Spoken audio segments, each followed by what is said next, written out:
Hello, everyone. Welcome back to the Trauma-Informed Church Kid podcast. Today and every day, we are reconstructing religion for the hurting with theology that doesn't hurt. Today, I'm going to do part 2 of my episode on the Torah. And part 1 went a little long. Part 2 is also going to go a little bit long. So I'm just going to give you a heads up and a warning at the outset, because I actually think it's really important that we get this right before we just move on. And by the way, since I am recording this a little bit before the Broncos play the Bills in the divisional round of the NFL playoffs, I am wearing my Bo Nix jersey, and I would just like to say, go Broncos, and hopefully that's not going to be a hot take that I will feel very embarrassed about in a couple of days when this episode is released. Nevertheless, let's dive right in and do a quick recap of part 1. Where I discussed that Adonai was working to heal his people from a slavery mindset, one with no or limited agency, where they were beaten down and crushed and made to feel small and insignificant, and through his Torah to rewire them with a mindset of sonship, one where they were able to make choices with discernment, one where they were elevated and elected for a special purpose and given a glorious inheritance. I also talked about how Torah is not law as we think of it. It is situational wisdom that is aspective, not prescriptive, more like house rules or common law, things that are unique to its people, time, and place, but yet are not confined by that people, time, and place. And in this episode, I'm going to take a closer look at some very specific laws within the Torah, to make this abstract concept a little bit more real for everyday life. Not just the everyday life of the Israelites, but also the everyday life of us as modern people, because Adonai's Torah is not abolished. Like Jesus says in the Sermon on the Mount, quote, "Do not think that I have come to abolish the law or the prophets.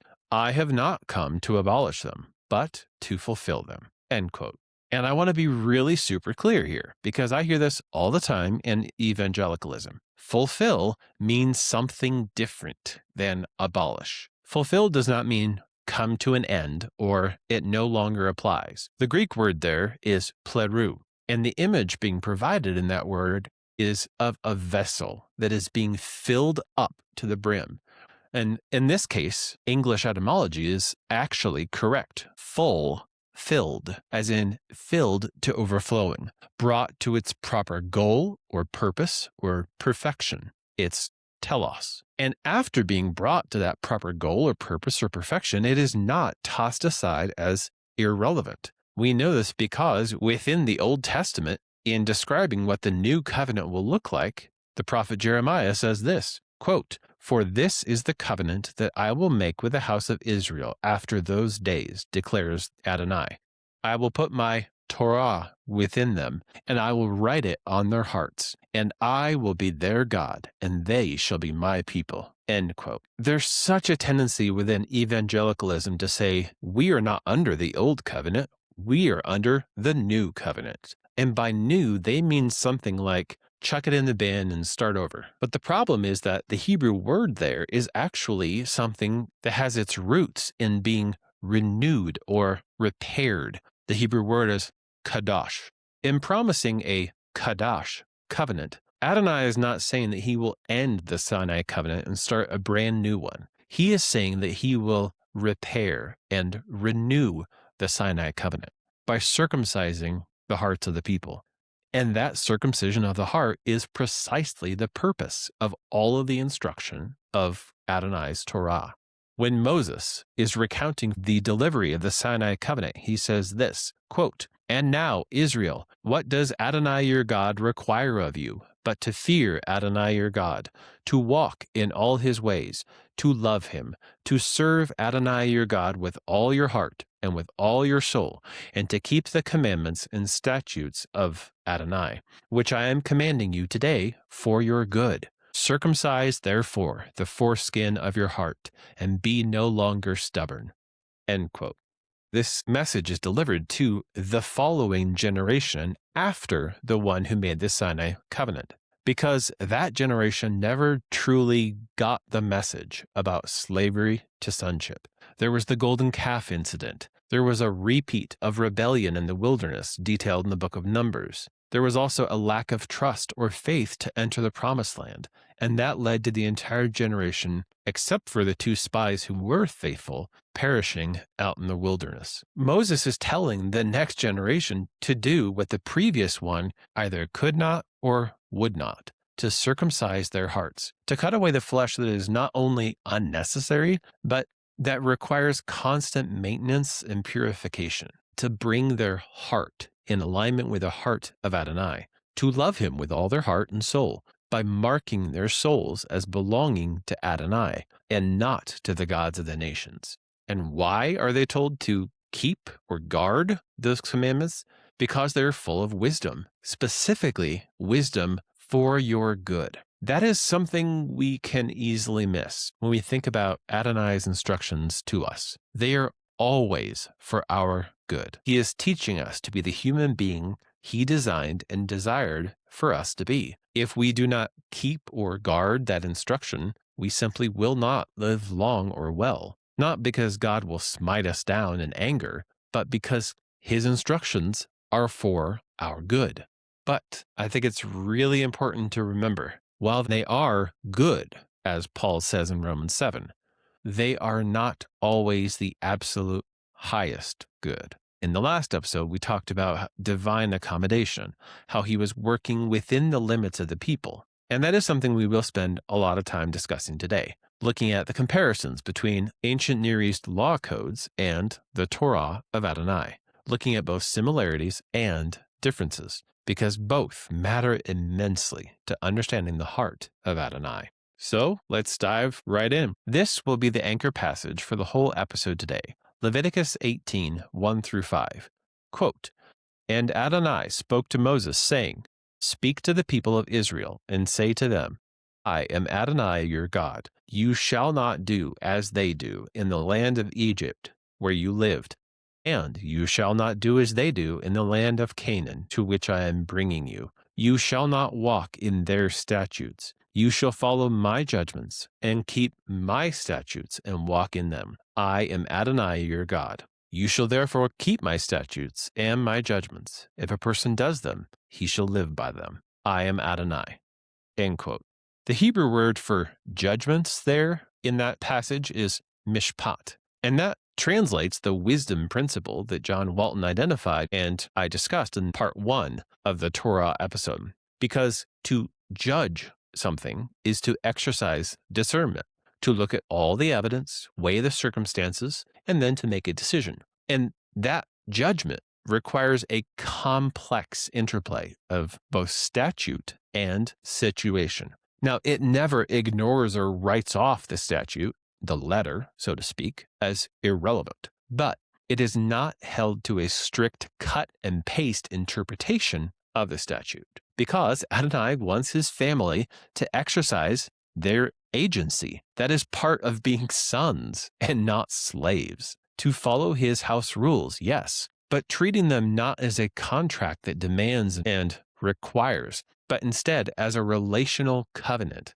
that sets forth boundaries for living in peace and harmony. So from that passage, we see the core principle where I got the title of today's episode. You shall not do as they do, either where they came from, Egypt, or where they're going to, Canaan. And in fact, the vast majority of Adonai's Torah is focused on this, separating out the practices of his people from the practices of the nations, identifying problematic practices all around them and either outright ending them or modifying them toward his ideal for his family. Now, of course, some cultural realities remain entrenched even within Adonai's Torah.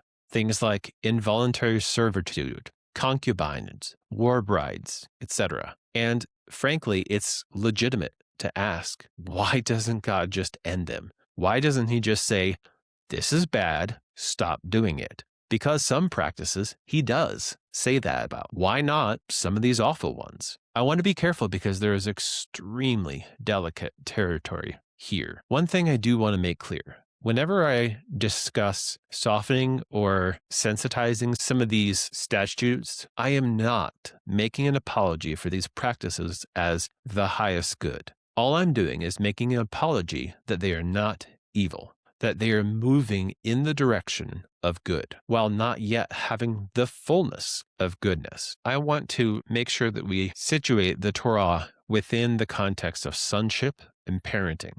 Now, in the last episode, I discussed about Dr. Dobson and focus on the family. And the reason why I brought that in was because that approach is precisely what is sometimes asked of Adonai's Torah, a one-size-fits-all divine will, ignoring personal needs or situation, finding the one right way, quote unquote, and forcing the children to get on that way or else, to break their will by enforcing compliance and obedience. That is manifestly not who Adonai is or what he wants. He doesn't want to download perfect knowledge into his people's heads and force their hard hearts to be softened. He wants to work with them for them to want to circumcise their hearts. As a millennial, I grew up watching Buffy, the Vampire Slayer. And in that series, there is a character by the name of Warren who makes a robot girlfriend who loves him and caters to his every need. And yes, it is exactly as creepy as it sounds. He literally builds this girl bot in his mom's basement. And I think that's actually a really good picture of what it would look like for Adonai to simply tell the people straight up, do or be this with a perfect absolute standard. Or for him, for that matter, to actually reach in, circumcise their hearts, and do it for them without any cooperation on their part. If that would not create the Buffy bot scenario, it would certainly set them up for impossible failure. And despite what Reformation era theologians might tell you, that is not the purpose of Adonai's Torah. Like Moses says in Deuteronomy 30, quote, "For this commandment that I command you today is not too hard for you, neither is it far off, but the word is very near you. It is in your mouth and in your heart, so that you can do it. See, I have set before you today life and good, death and evil." End quote. So I just want to plant my flag and say that anyone who says that Adonai set up his law just to prove to the people that they could not keep it has A, not read their Bible closely, and B, missed the heart of Adonai. Adonai wants his children to succeed, and he believes that they actually can. Like a loving father, yes, he has a lot of house rules, but all for their good. He also has a variety of ways of expressing those house rules. Some of them, where they're dangerous or unsafe, he says flat out, no, do not, under any circumstances. In some cases, they are risky behaviors, where he says things like, you can, but only under certain conditions. In other cases, they are good things, or at least not bad things, but they're too mature. The people are not yet ready to handle it. But also, it's not just a thou shalt not, because it is for their good. If something will make them wise and good, Adonai says, yes, 1,000 times yes. And in fact, every no contains a yes within it. You shall not commit adultery is just the flip side of may you rejoice in the wife of your youth. Now, of course, as we know, Israel, God's firstborn son, failed this parenting regime. And when we look at that failure, we have two responses. One is to say God was, so to speak, too strict. He gave them an impossible task and set them up to fail. That's the view of Reformed theology. I've already talked about how I vehemently reject that. The other perspective is to say, actually, God was perhaps being too lenient. That is a little bit hard for us to imagine, but it is the reality of Adonai's Torah, because even when mistakes were made, there was always a way to correct those mistakes. That is a huge fact that we often overlook. The sacrifices themselves are part of Adonai's Torah. He built in provisions for when failure happened. And what that means is whenever we say something like, you must keep the whole law, that includes the sacrifices. Messing up, fixing it, and coming back is keeping Adonai's Torah. But furthermore, that Torah gave the people far more rights and promised far more blessings than the surrounding nations. And that is what I want to take a look at next. So let's start with the Decalogue itself, with one of the most famous of the 10 Commandments, thou shalt not steal. Now, there, it doesn't indicate the consequences of stealing, but when we look at the contemporary A&E laws, such as the Code of Hammurabi, we see things like this, where if a thief is caught in the act, there is a mandatory death penalty. If one steals from a private citizen, they have to repay tenfold, or if they can't pay, they're executed right then and there. If they steal from a temple, then they are considered to have stolen from a god, and at that point, they must repay 30-fold, or again, die. The difference in Adonai's Torah is quite stark compared to that. Instead of there being a 10-fold repayment, there's only a 4 or a 5-fold repayment to a private citizen. And if he cannot pay, the penalty is not death, but instead is something like indentured servitude. More on that later. Now, within Israel, if a thief is caught in the act, Adonai's Torah says, if you can see the thief, don't kill him. If you do, blood guilt will come upon that man. That means that there is no such thing as justified murder or some sort of stand your ground law. Now, of course, Adonai's Torah is silent on cases of self-defense, which is yet another indication that this is wisdom literature, not statutory law. But furthermore, later on in Adonai's Torah, we discover that there is a sacrifice for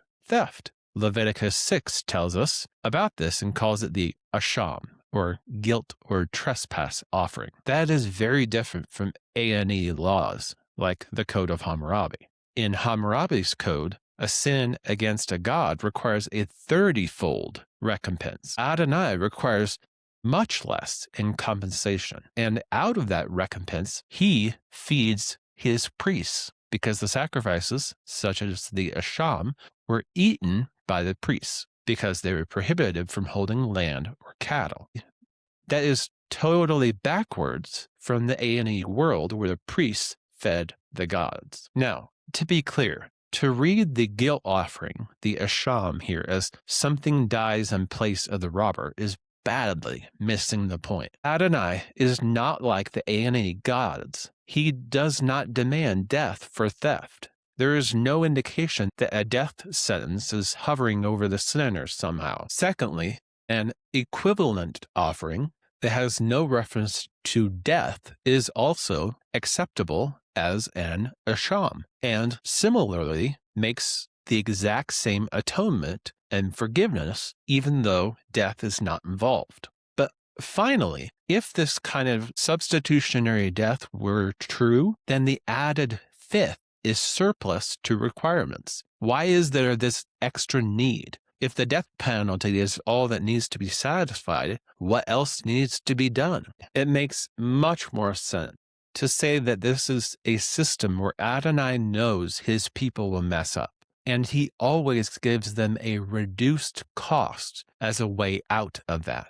They can choose to pay the fifth or fivefold, depending on if they actually come forward and realize their guilt and admit it, or if they have to be found out. But the further point here is that Adonai sees all sins against humans as a sin against himself. Unlike the A&E gods who demand death and a greater penalty, Adonai's Torah is a greatly reduced sentence at every single point.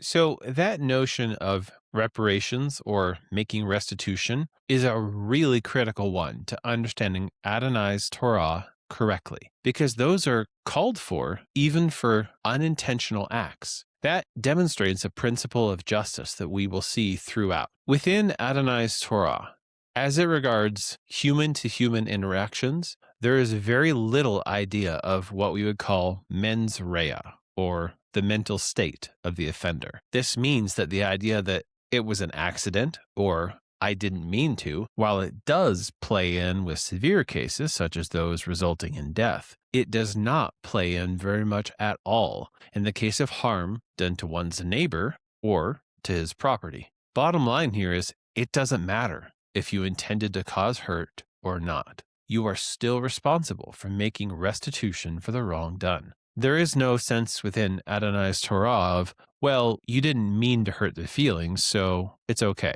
Or, well, you didn't quite know everything that would happen when you did that, so no big deal. There is still reparation due to the injured party. I hope this is obvious how this plays out in real life, particularly in the context of trauma and church hurt, because to follow Adonai's Torah, the people of God should care deeply about any hurt that has been caused, whether it was intentional or not, whether it was justified or not, and not just to express sorrow and thoughts and prayers to the victim. It is our job as the people of God to make it right through restitution and reparation, because there is still a wrong that has been done. Our modern impulse is to excuse guilt because of intent, both within the courtroom as well as in relationships, but also in just society at large. That impulse that we have is not built on the wisdom of Adonai's Torah. One of the very practical ways in which this plays out is in the case of interest. Here's what Adonai's Torah says, quote, "If you lend money to any of my people with you who is poor, you shall not be like a moneylender to him, and you shall not extract interest from him. If ever you take your neighbor's cloak in pledge, you shall return it to him before the sun goes down, for that is his only covering, and it is his cloak for his body. In what else shall he sleep? And if he cries to me, I will hear, for I am compassionate." End quote.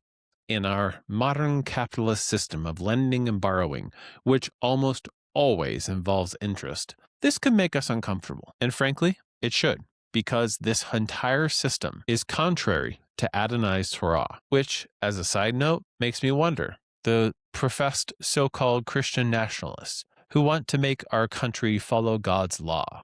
I'm curious how they would feel about this. Now, does this mean I'm going full Marxist? Of course not. It means I'm going full biblical values and insisting that debt is not Adonai's design, because the wisdom that Adonai is revealing to us here is that lending at interest is itself a predatory action. So, how do we live this out today in our society? There is certainly a less good way to do this. An example that I would consider to fall into that category is the Dave Ramsey approach, where debt is dumb of all kinds, in all cases, a one-size-fits-all statutory law. In fact, within that framework, debt is seen as something either sinful or something close to it. So, what we could try to do instead is to apply the biblical value and principle with discernment and wisdom, trying to avoid debt wherever possible and feasible. And certainly, insofar as it depends on us, never lending at interest. Instead of insisting on our own rights, we should be willing to be defrauded first. Like Paul says in 1 Corinthians 6, quote, "Can it be that there is no one among you wise enough to settle a dispute between the brothers, but brother goes to law against brother, and that before unbelievers? To have lawsuits at all with one another is already a defeat for you. Why not rather suffer wrong? Why not rather be defrauded? But you yourselves wrong and defraud, even your own brothers." End quote. This is a case study that illustrates the pointlessness of trying to separate out so-called moral laws from ceremonial or civil laws within Adonai's Torah. Because why else would ceremonial or civil laws about lending at interest exist except for moral reasons? But furthermore, it really complicates any of those who say that the law is ended or that it no longer applies to Christians. Because in this case, Paul is drawing on the principle that we have seen so far in Exodus and Leviticus. This is how the people of Adonai should live in the world. To be in the world, but not of the world. To live with wisdom and discernment, coupled with radical generosity. That radical generosity is certainly an issue of morality, one that Adonai cares deeply about. And that fundamental orientation of him has not changed at all, toward the poor and the vulnerable. One of the things his Torah tells his people to do is to give the poor an entire year's worth of harvest every 7 years, all to themselves. In fact, that's exactly why the weekly Sabbath was so important. Not just to teach people to rest as well as work, but to keep them from being greedy or needy. In the passage I just quoted from Paul in 1 Corinthians 6, a few verses later, he goes on to say that the greedy will not inherit the kingdom of God. And again, that is probably a lesson we could take to heart in trying to make our nation follow more biblical principles. Things such as, quote, "When you reap the harvest of your land, you shall not reap your field right up to its edge, nor shall you gather the gleanings after your harvest. You shall leave them for the poor and for the sojourner. I am the Lord your God." End quote. This is a kind of mini Sabbath that happens not once every 7 years, but every harvest time. Adonai's Torah never envisioned a scenario where the poor and indigent and migrant workers are not adequately cared for. In fact, he gave Israel wisdom that told them to actively provide for and give to others out of their bounty. That is part of his redemption of their slave mindset. Because they themselves were slaves in Egypt, they should know what that feels like, and they should have compassion on those who are vulnerable in their midst, just as they were vulnerable as strangers in the land of Egypt. And in regards to the poor and the widow and the orphan and the strangers in their midst, that is where we find the most and clearest evidence of the wrath of God. When the poor and vulnerable are being taken advantage of or oppressed. In those cases, there is not always a recompense that is stipulated to happen in this life. Often the recompense is simply, "Vengeance is mine, I will repay," says the Lord. Now, there is a tendency to think that people who oppress and violate others must be paid back or get what's coming to them in this life. And honestly, that impulse is understandable and reasonable. Also, arguably, it has justice as its foundation. But that misses the bigger picture of the scriptures, because the earthly judgment is actually less than the later judgment. And God will accept the earthly judgment as part of his own eternal judgment. So if someone escapes earthly justice, they are just piling up divine justice. Like Paul says in Romans 2, quote, "Do you suppose, O man, that you will escape the judgment of God? Or do you presume on the riches of his kindness and forbearance and patience, not knowing that God's kindness is meant to lead you to repentance? But because of your hard and impenitent heart, you are storing up wrath for yourself on the day of wrath, when God's righteous judgment will be revealed." End quote. A good definition of the wrath of God is his implacable commitment to making everything right, to settle all debts, to straighten out everything that is crooked, to vindicate everyone who has been traumatized or oppressed. God's wrath is not him paying back in retribution. It is him healing, restoring, and making whole what is broken. So the invitation to us is either we participate in that restoration in this life, or we participate in it in the next. Judgment is inescapable for the perpetrator and the victim. The time that we have in this life is given to us for repentance. Let us not waste it in either idle pursuits or harboring hatred and bitterness in our hearts, because we will be held accountable for both in this life or the next. One example of the need for this that people often overlook is that even within Adonai's Torah, no man is truly our enemy. Now, very often this is thought of as being only a Jesus thing, where the law of Moses told us to follow rules, and Jesus came along to give us a relationship. And within this framework, when Jesus presents his ethic of enemy love on the Sermon on the Mount, he was saying something different than Adonai's Torah. But that ethic of enemy love is right in the Torah, which is, in fact, where Jesus got it from. Quote, "If you meet your enemy's ox or his donkey going astray, you shall bring it back to him. If you see the donkey of one who hates you lying down under its burden, you shall refrain from leaving him with it. You shall rescue it with him." End quote. Now, is this the fullness of enemy love? No, but it does illustrate the need to read Adonai's Torah as wisdom and not as statutory law. Because a person could keep this law only as it regards donkeys and say, "I've kept the law." That sort of letter-only perspective is one that was endemic within the Pharisees of Jesus' day. And that's one of the things that Jesus explicitly and publicly calls them out for. But when he does so, he doesn't tell them that their problem is that they think that keeping Adonai's Torah or being good enough will save them. The thing he tells them is that you're all hypocrites. They should be doing all of the Torah, not just the portions of it that are convenient for them. And furthermore, insofar as they have passed judgment on what is important and what is not, they have judged wrongly.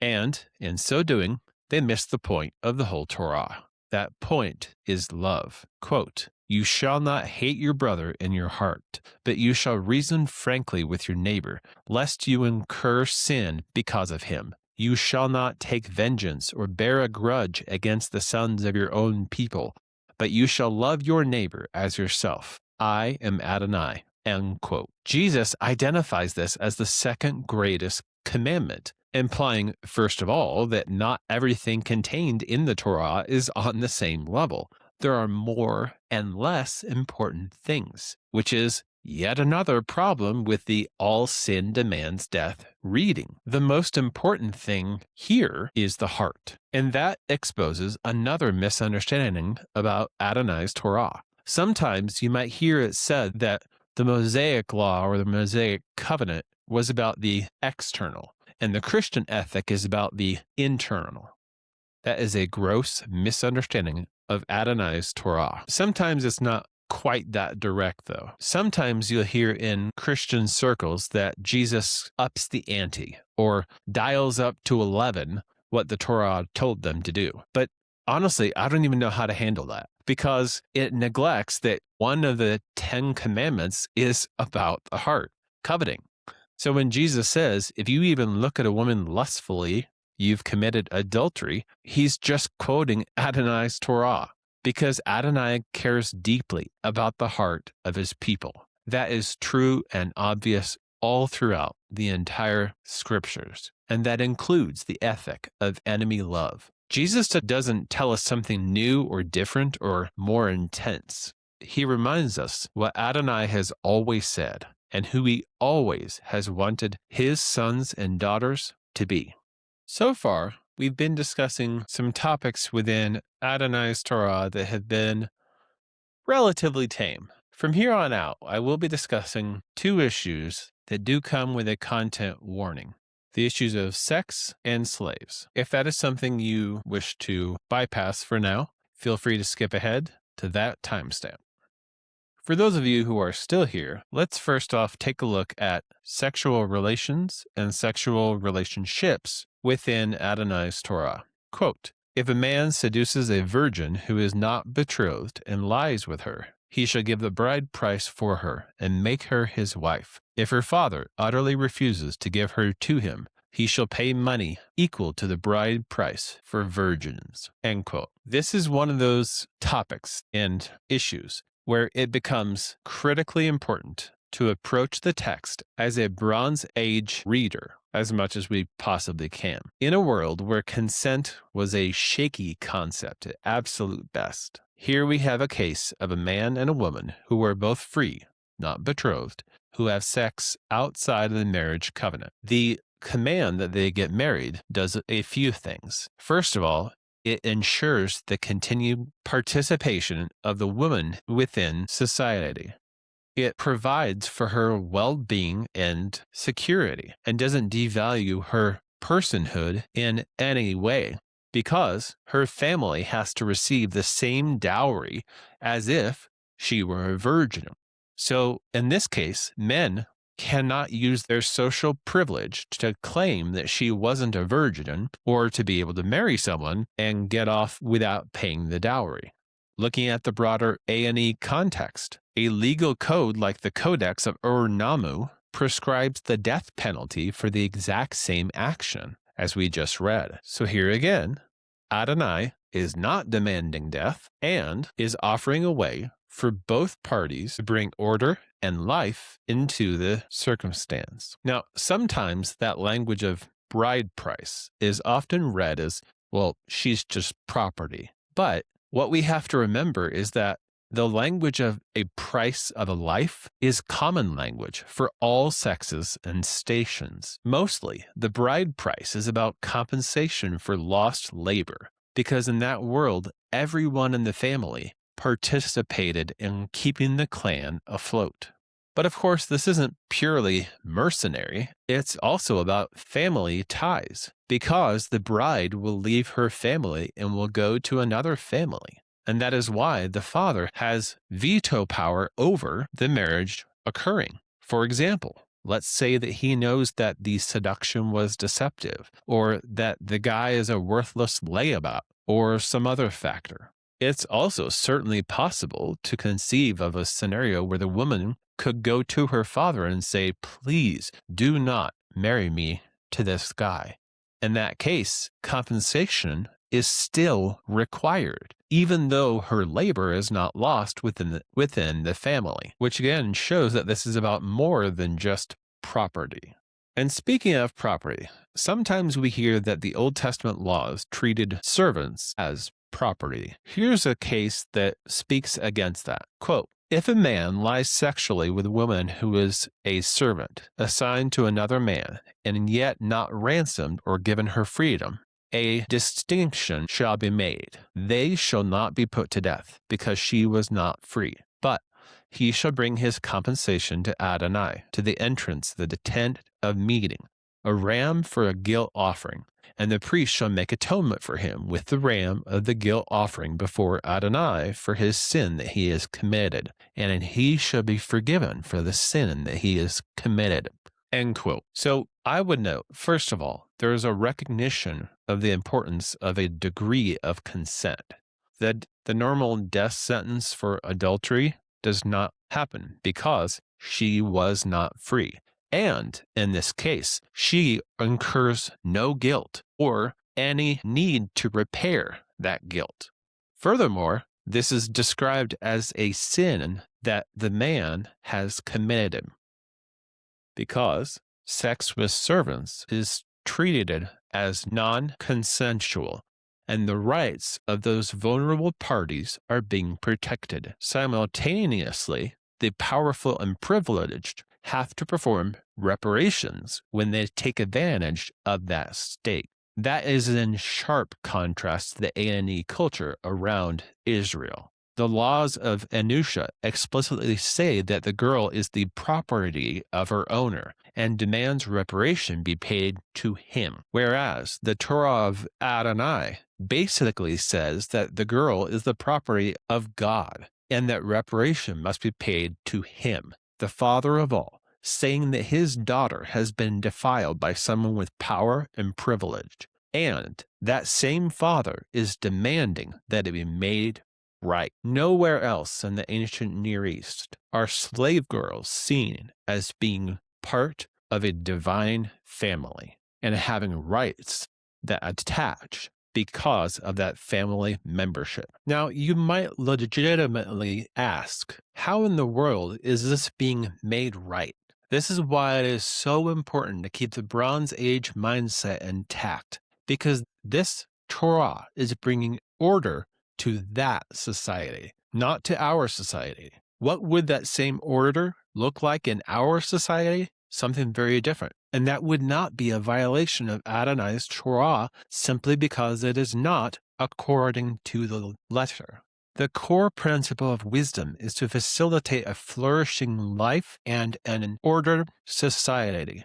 Going back to season 1, where we talked about creation, that there were two components, order and life. The Bronze-aged Israelites are to be a microcosmic garden, surrounded by the wilderness or field of all the nations. And they are supposed to not do as they do, in order to show the goodness and compassion of Adonai. Now, not the fullness of his goodness and compassion. That will come with Christ, who gave us the perfect picture of how to handle cases like this in John 8. That is a passage that I have preached on at my church. And to save time, I will link that sermon in the show notes. But for now, the way that Jesus handles the case of the woman caught in adultery, I submit, is not a violation or breaking of the Torah of Adonai. Instead, I think that Jesus in John 8 shows us the proper fulfillment of those same sexual ethics. And so, from that utterly delightful topic, we shift to an equally delightful one, the issue of slavery within Adonai's Torah. Now, for some background, I will refer you to a past episode from this season that I did on slavery and the stranger, plus also a Nathan Jacobs podcast series on the ethics of slavery that I will link in the show notes. So a lot of what I'm going to say here and the claims I will make is based off of the work that has been done in that context. So if you want some more information, take a look there. But here's something I think is really important for us to know whenever we look at what is sometimes translated as slavery within Adonai's Torah. What we have there is not chattel slavery. It is something closer to indentured servitude, where, yes, it is true, servants are at times treated like property, but that experience is always nested within the concept of the image of God from Genesis 1. And this is even true for foreign servants or war captives, which is a complete 180 from the ancient Near East world that surrounds the Israelites, where in those contexts, people from other countries or people captured in war had zero rights whatsoever. They were both treated and seen as less than human. What we see in the Torah is that when people have debts that they have to pay, but they cannot pay, they then sell themselves and or their family members as indentured servants, ones who cannot leave until the debt is paid off, or until Adonai in his wisdom says, enough. And within that state of servitude, they are given plenty of rights and even privileges, such as, for example, the Sabbath rest. That is unheard of in the A&E world. And it's important to note that for the Hebrews, Sabbath days are the anticipation of the age to come, or in Hebrew, the Olam Haba, where the people labor 6 days, just like Adonai did, to bring order to the creation. And then on the 7th day, anticipate the rest that Adonai will give his people when he finally breaks the curse. That is why purification rituals that we find later on in Adonai's Torah are often for 7 days. The goal there is to restore order and life. So the importance of all this is to say that the Sabbath and the rest from labor that it provides is not a break from the ideal. The Sabbath itself is the ideal, where all the accommodated realities of this fallen world are held at bay, and we live as if we live in the age to come. For that reason, this is more than just simply time off, although practically it is that, which on its own is unique. It is an acknowledgement that this arrangement of owning humans is not God's ideal. Like several other things within Adonai's Torah, he has allowed it because of their hardness of hearts. But there will come a day when all these things will fade away. And of course, as Christians, we believe that that new creation is now inaugurated with Christ. It is not yet fully realized in the cosmos at large, but we, like Israel, make it real by the life we live according to Adonai's Torah. And just in case there is any doubt that this kind of servitude is not what Adonai desires, that should be cleared by looking at the Jubilee release. Exodus 21 says it this way, quote, "If you buy a Hebrew servant he is to serve you for 6 years, but in the 7th year he will go out free without paying anything." End quote. At that time, whether or not his debt is paid in full, he is freed because Adonai in his wisdom says, enough is enough. This is ultimately a principle that shows his character. This is what he does with human sinfulness and weakness. He allows it to go on for a while out of kindness to bring us to repentance. And within that patience, he brings his Torah in to restrain it and limit the sinfulness. Now, if that is not followed, or if it continues despite this, then wrath follows as a severe mercy to enforce healing of the person, of the victims, and of the land. One of the ways in which Adonai's Torah restrains the sinfulness of this condition is that these servants are allowed agency about their families. If they began a family while in that servitude, they could choose to stay with them, which again is a sharp contrast to the A&E world around them, where no choice is possible. Only the owner can make that choice. And in fact, when that happens, these people are treated as having the same fundamental rights as non-servants, as we see in the case study of a man who sells his daughter as a female servant. In that kind of case, she has the same rights as a free wife, and any unfaithfulness of her master to her leads to freedom without price. Now, of course, there is much more that could be said here. Entire books have been written about the law, about its morality, and about its relationship to us today. Here is the point I want to bring home for us. This is why I spent so much time in the last episode detailing how to read Adonai's Torah well, seeing it not as statutory law, but as common law, not as prescriptive commands, but as aspective wisdom. That's also why I spent so much time in this episode detailing the A&E context, because Adonai is not giving his people a perfect ideal. He is gently working them slowly toward an Eden ideal, one where true order and true life can flourish, even in the midst of a very non-Eden environment. It's very important that we know that we cannot apply or understand Adonai's Torah as something that we can cut and paste or ignore what presumptively does not apply to us. We have to find a way to embody the wisdom of Adonai in our lives and in our day and age, not just to make what is written to be complete putty, but to acknowledge its inherent plasticity by design. It has a core structure and shape that has some flexibility built in. Now, of course, we who are Christians believe that that core structure and shape is Christ himself. He is the key to understanding the whole Old Testament, not by a backwards reading that doesn't allow us to let the text speak on its own terms to its primary audience, not by a cruciform reading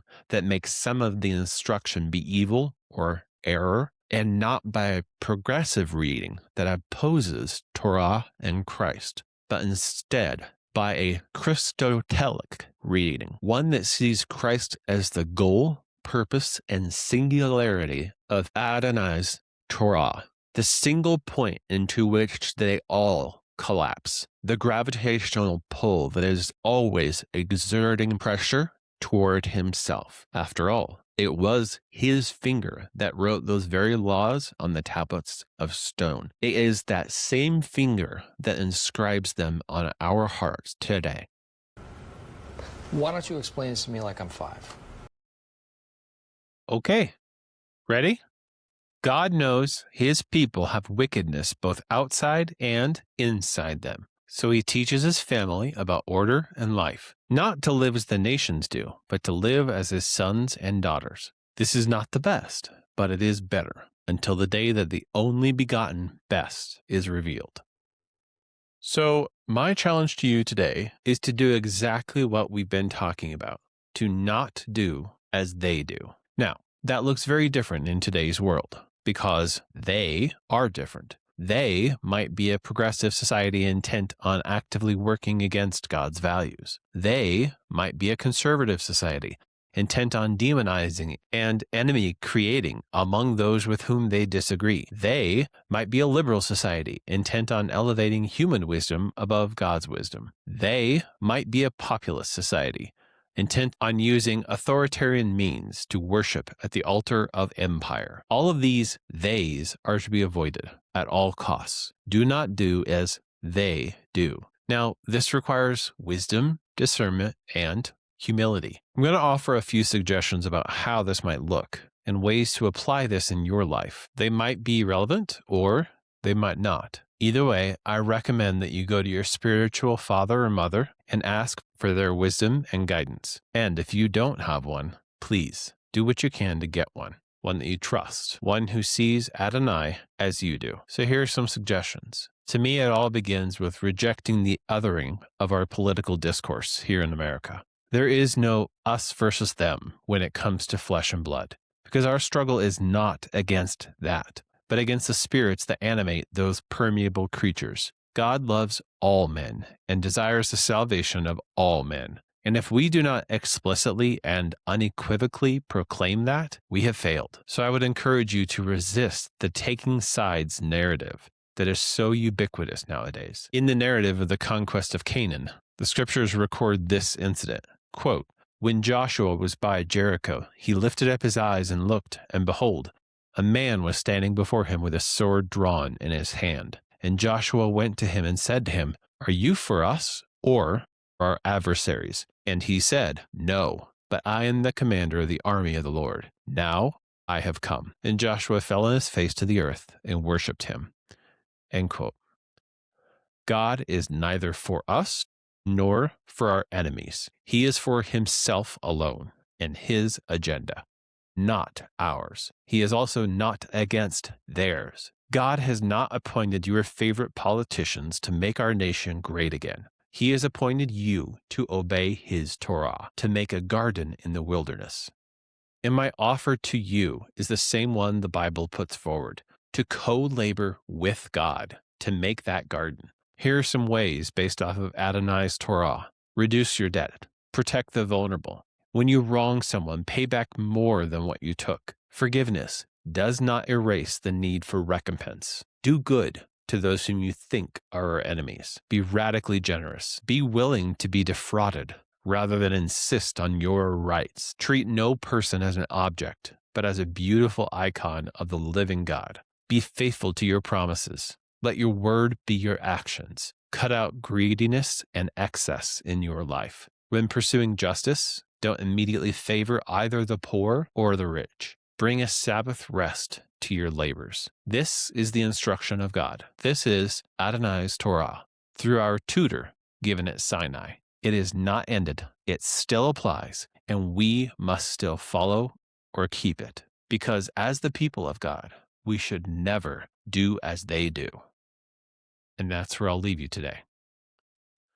On YouTube and X, you can find me at Church Kid Pod, and on Facebook, you can join the discussion in our discussion group, Trauma Informed Church Kids. If you find this content either enjoyable or important, please hit the like button and/or subscribe on whatever platform you listen to. Of course, ratings, reviews, and sharing with others is the best way to increase visibility and ensure that more people hear or see this content. If you have questions or want to engage in dialogue, leave a comment on that platform. Alternatively, you can leave a voice message on SpeakPipe, and I will add it to the Q&R episodes at the end of the season. Finally, just one last word to everyone. I don't know your story, but I know the one who is walking with you in your story. I know that he loves you. He made you for a purpose, and that his plan for you is always better. If you have been hurt by the church, I am sorry for the ways in which we have borne the name in vain. That is our responsibility to repair and repent. I hope that this podcast starts you on your own journey to find resurrection on the other side of deconstruction. My prayer for you is the words of St. Paul to the Ephesians. I ask God that you may know the love of Christ, which is more than we can ever know. I ask that you may be filled with everything that God has. See you next time.